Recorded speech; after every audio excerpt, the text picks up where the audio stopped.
पुंछ जिले की ऊंचाई वाली थारें ताज़ा बर्फबारी हुई। जम्मू पुंछ हाईवे उपर भिंबर गली च बर्फ पौने करी लोकें गड्डियां सड़क के कंढे लाइया ते फोटो खिंचन लगी पे ते बर्फबारी का आनंद लिया। भद्रवाह च ताज़ा बर्फबारी होने करी टैंपरेचर च कमी आई है। इस करी मामूल की जिंदगी प्रभावित हुई है।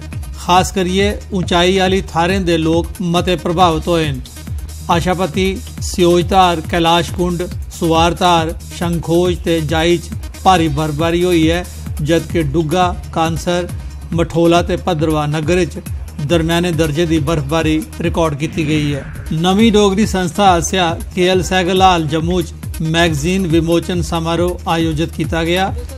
वजूद नां दी मैगजीन विच कश्मीर दी सूफी संस्कृति बारे जानकारी दी गई दी है। गवर्नर हुंदे सलाहकार खुर्शीद अहमद गनाई दे अलावा कई मन्ने परमन्ने दे लोकें समारोह च शिरकत की।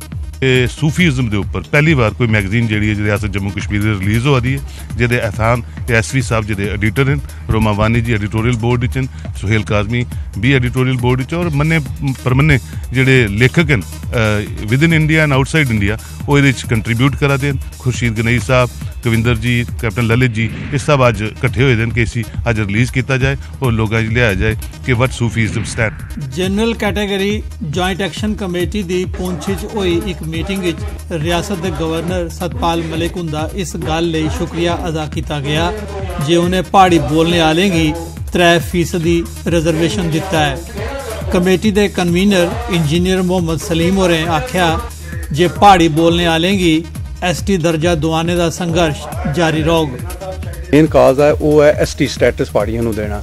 जी फाइल है साड़ी जदों साढ़े गुजर बकरवाल भरावां की फाइल सेंटरी गई, अदों ही साड़ी फाइल भी गई। उन्होंने साढ़े भरावां गुजर बकरवाल भरावां ST मिलिया तो सानू नहीं मिलिया। उधमपुर जिले के किरिमची मानसर इलाके की 20 महिलाएं के ग्रुप ने ढिंगरी खुंबे की काश्त का काम करिए अपनी आमदन का जरिया बनाई लिया है। आत्मा स्कीम तहत एग्रीकल्चर महकमे ने इस ग्रुप की रहनुमाई की ते इन्हें ढिंगरी खुंबे की काश्त करने की तकनीक की जानकारी दी।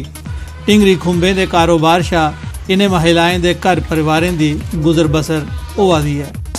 असीं इस विच फायदा बड़ा, असीं की अंदर बैठे ते कोई असीं ओह नहीं है ते कोई इन्ना दुख वाला काम है, काम ही ठीक है, सौखा काम है। असीं इहदे विच फायदा है कि 2-2 किलो 1-1 बीजे दा लिफाफे जा निकलने दे, अस इहदे विच दा बेच भी सकने हैं। आपू भी घरे सब्जी अस आपू घरे बिच भी वरत सकने हैं, दुकान पर बेची भी सकते हैं।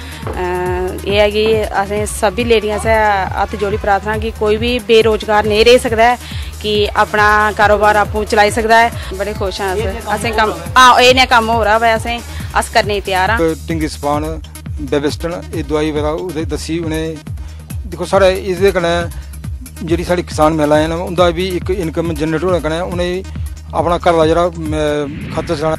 दहशतगर्दी का रियासत के बनने वाले इलाके ते समाज पर के असर पाउंदा है, इसे गल्लै गी उजागर करने ताईं केंद्र के घरेलू मामलों की मिनिस्ट्री आसिया महाराष्ट्र, तेलंगाना, बिहार, ओडिशा ते झारखंड के विद्यार्थियों के एक ग्रुप की जम्मू कश्मीर के अंतरराष्ट्रीय बनने उपर बसे दे लोकें कन्नै मलाटी करने का अवसर प्रदान कराया गया। बहुत सारे स्टेट ग्रामीण विकास विभाग ते पंचायती राज महकमे आसिया नवे चुनोए दे सरपंचें ते 3 बैच की ट्रेनिंग मुकम्मल होई गई। ट्रेनिंग का मकसद सरपंचें की सरकारी स्कीमां आम लोकें तोड़ी पुजाने वास्ते तैयार करना हा।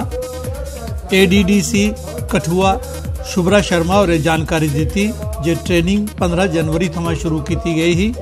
3 बैचें 256 सरपंचें की ट्रेन किया गया। ਜਿਹੜਾ भी सरपंच इलैक्ट होएगा उसी अल्टीमेटली ते काम ते उसी पंचायती राज एक्ट ते रूल्स दे अंदर के national foundation for communal harmony Poonch आसिया प्रायोजित जिले के दूर दरेडे इलाके की लड़कियों की 12 ध्याड़े दे भारत को जानो टूर पर भेजिया।